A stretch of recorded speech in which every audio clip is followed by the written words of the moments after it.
Greg Hunter's under the weather. I think most of y'all know. I don't know when's the last time he missed a game, but I guarantee it's been a long time. So for him not to be here at the press conference or at this game, and he must be not feeling well. So want everybody within our program that we're thinking about him. So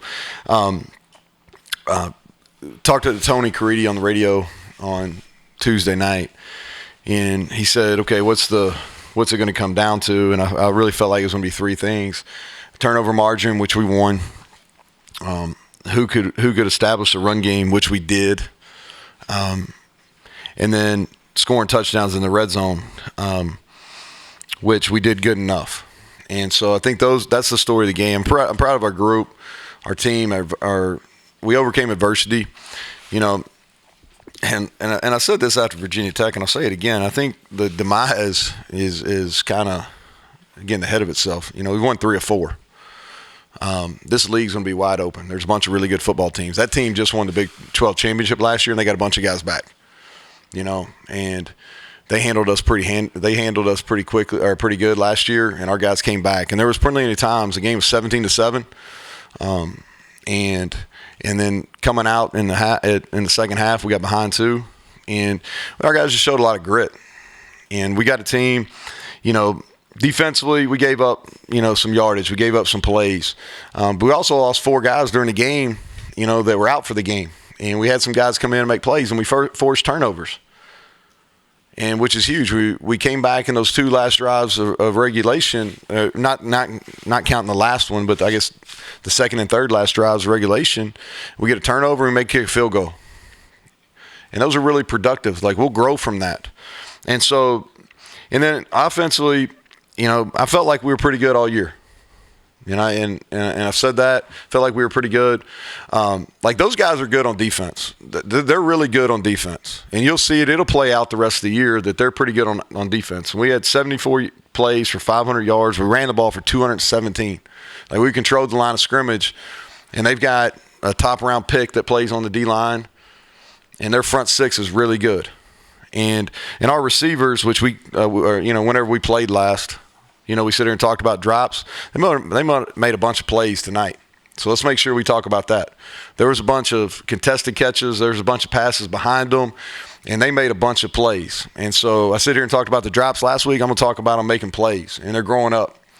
I thought Tony Mathis, he was decisive, and that's where he hadn't been this year. And he ran like he did against Iowa State and Texas last year. I thought he was decisive. And then Caden Prather's growing up. He's going to be as good as he wants to be. And he's growing up before our eyes. In his last few games, he's played really good football. And so I told our guys all week, I thought we were going to make a play on special teams. And, the field goal block team, I think, says a lot about your football team. Because, you go out there, and a lot of times it's on PATs when you've given up a score and everybody's down. But if you got belief and your kids are bought in, they're going to go hard on your field goal block team. And so, our guys played hard. And I think it was Dante that got the hand on it, and Jacoby Spells ran it back. And that's a huge play. It's a huge play in the game. And so every game matters, or every play matters. And so really proud of our guys. I thought it was a big win. So Kevin, you start us, please. You spoke after the Texas game about being able to match plays to stay in it.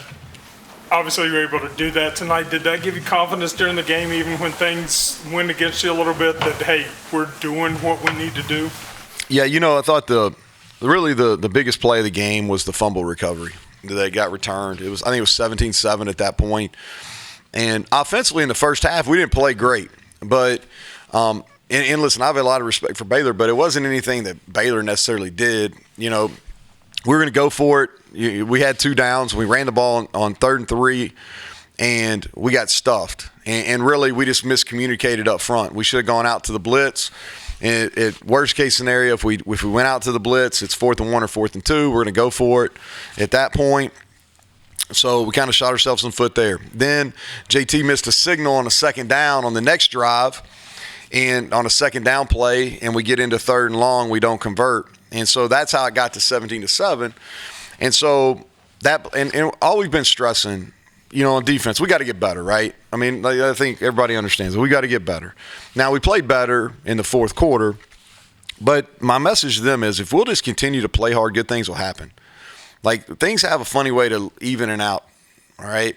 And if you play hard and you do things the right way in preparation, the ball's going to eventually bounce your way. And let's be honest, it didn't bounce very many damn times in our way this year, right, until tonight. And so we got a couple good bounces. Jasir picked it up and ran it in. And so that was the play.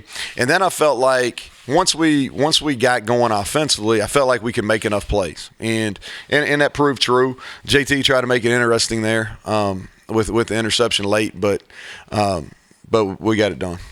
Just from a confidence standpoint, how big is it for this particular group to pull out a close game after a couple heartbreakers earlier this year? Yeah, I think it's important. Yeah, without question, it's important. We we had chances obviously to win game 1 and game 2, and we didn't. And I think it's important here at home too. The people that were here tonight, they saw a hell of a football game. And the people that weren't are probably going to be disappointed they didn't see it because it was two teams, not just ours. Baylor battled too. They had some adversity and they came back, and that's a group that's really well coached, and they battled. And so, the end of game scenarios, we worked those a lot. And so once we held them to that field goal, I felt really good about our 2-minute situation to go in and win it. And we were able to hit some runs, and that was kind of the story of that drive. But, yeah, I think it does. Anytime you can win some close games, it helps. For us, I hope what it does, it really sets us up for a stretch run. Because, like I said, we've won 3 or 4. We got to go on the road to a tough place. They're coming off a bye week. But we've got a chance to get some win behind us. Difference running game today versus last week, and you're down a good player, but results are much better. Yeah. So I think there's a couple things. Is we were able to keep them off balanced this week, and we were probably the score never got away from us. Last week it got away from us a little bit, so probably gave up on the run too soon, and understandably so. And then we just didn't do a very good job getting up to the second level against Texas. So we switched how we were IDing some things. We single blocked more in this game and didn't worry about double teams as much. And that was helpful. And I thought our running backs were much more decisive, and we broke a lot more tackles than we did in Austin.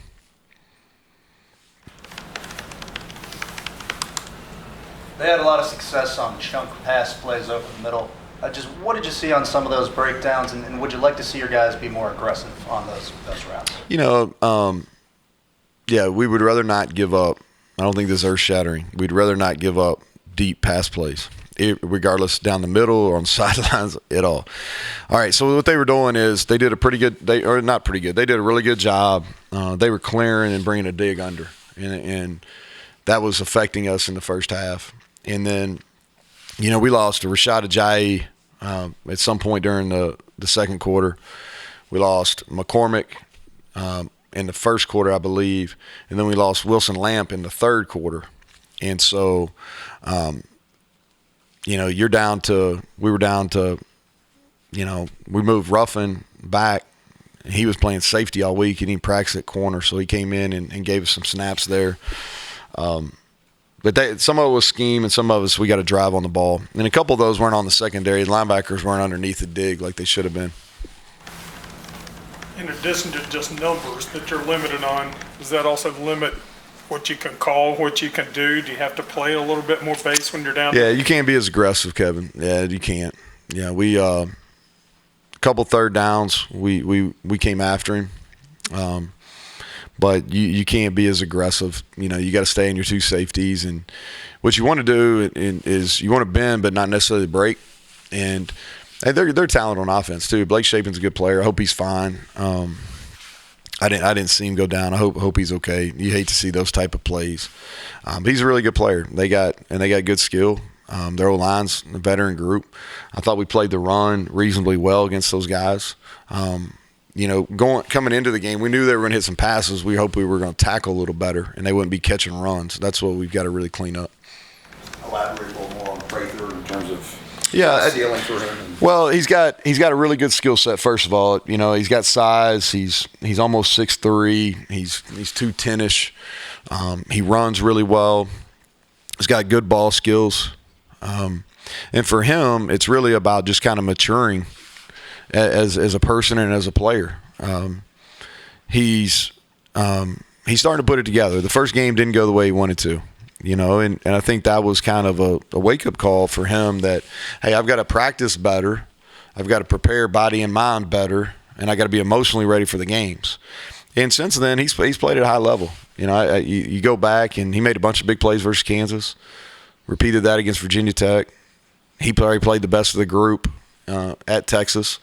And tonight he was big, man. He made some catches with some balls behind him. He made some really good run after catches. He's strong. And so I just think he's a guy that can be a high-level player for us here.